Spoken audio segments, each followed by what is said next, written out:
our audience. As uh, this is global movement, business's mission, and you're aware of it, and you believe in what we're trying to accomplish. No, absolutely. Using business, just what you said, as an avenue of worship, as an avenue of service, as an avenue, frankly, sometimes to take us where Christ is not named, to unreached people groups of the world. I mean, it's a global thing.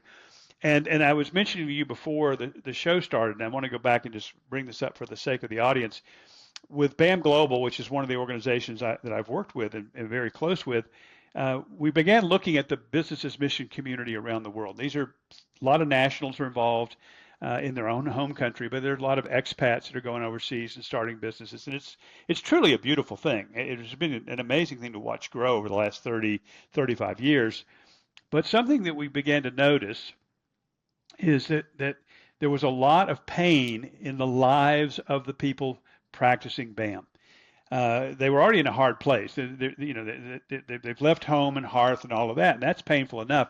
But what we notice is with the things that are going on in their lives, there's really nobody to help them. There's just mission agencies have member care professionals that travel around the world and provide coaching and counseling in many areas. Some good, some better than others, but it's out there. There's not much like that in the world of business's mission. So we did.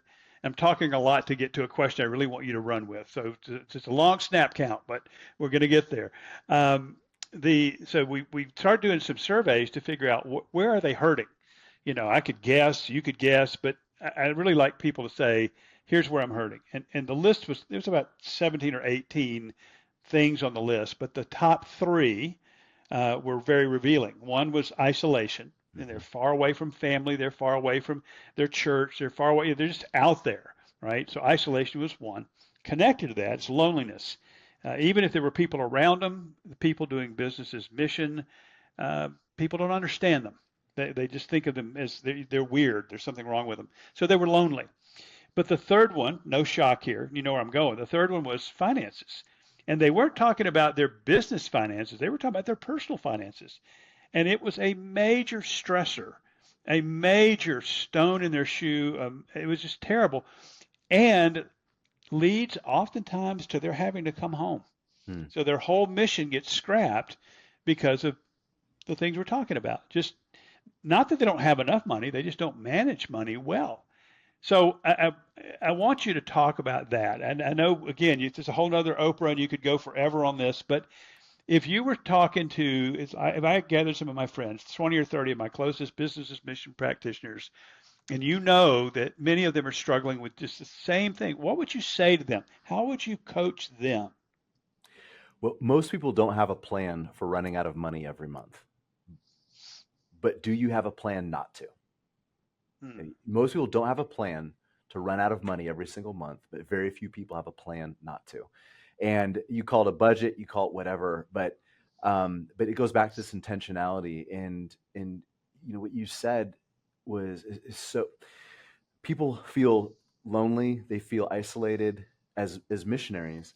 But I think people feel lonely and isolated in their finances. I mean, we talked about this guy that came in yesterday, this physician who, I mean, from the world standpoint, I mean, guys, he's absolute brilliant guy, very successful, but felt lonely. He's like, I just needed somebody to talk to about this stuff. Hmm. Somebody that saw me as an individual more than just my accounts and my money and things like that, but saw me to hear my hurts, my fears, and also my dreams. Like that's so important.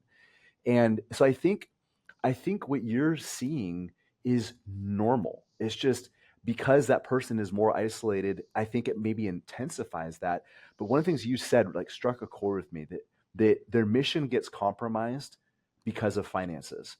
I think most people, whether you see yourself in ministry or secular, well, I don't care if you're a barista or if you're a pastor or if you're a welder, I believe we're all on a mission. I think a lot of our missions here on earth are compromised because we don't manage money well. It ends up controlling us.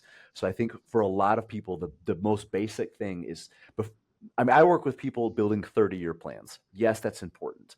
But if your 30-day plan is a mess, you cannot even, well, you can still start to build, but your 30-year plan won't get aligned if your 30-day plan is still a mess. So have a plan to not run out of money every month. It goes back to that basic principle.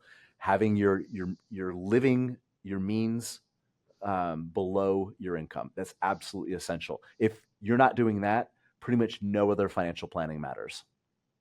Okay, so number one, and I want to, I don't want 20 of them. I mean, I do want 20 of them, but I won't have time for that. But number one is that, just have a plan. And I love the way you say it, to not run out of money. Just the first thing is just to end up with a little bit more than zero. I mean, that's a good first step. And a lot of people, for whatever reason, they don't do that. So let's assume, okay, they're beginning to work on that. And you said earlier, it's a mindset, it's a way of thinking, not just doing. What then? And again, I'm not looking for the steps as much as the counsel, the coaching. You're an athlete. I know you spend a lot of time in the gym. That's something that you also care a lot about. So you've got people showing you how to do your exercises correctly. What's next for the person out there that's struggling with this? So the first one is cleaning up where you are. The next step is clarifying where you want to be.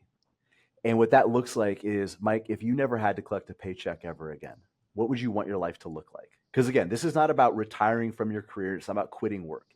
It's about pursuing the next chapter in your life. So if you did not need to collect a paycheck, if you could live just off of your investments and your wealth, what would you want to be doing? What would wake you up in the morning? What would challenge you? What's God's calling on your heart? Because it can't just be 20 years of Saturdays. I don't believe any of us are called to decades or years and years of weekends. Vacations are great, that's fine, but that's not what retirement or financial independence should look like. So what do you want that life to look like? And it gives you a destination. It's, again, we talked about this idea of a blueprint. What do you want the house to look like when it's built? The house that you're going to live in, the Mm-hmm. life that you're going to live in.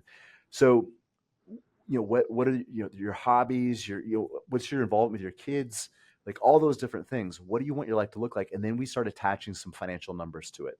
Now, from that standpoint, where you want to be in 5, 10, 15, 20 years, where you are today, now we can actually reverse engineer a course, taking that future you into today and start developing a plan so we can start chipping away at some of those things, getting your actions in alignment with the future version of you, and taking that blueprint and starting the construction project.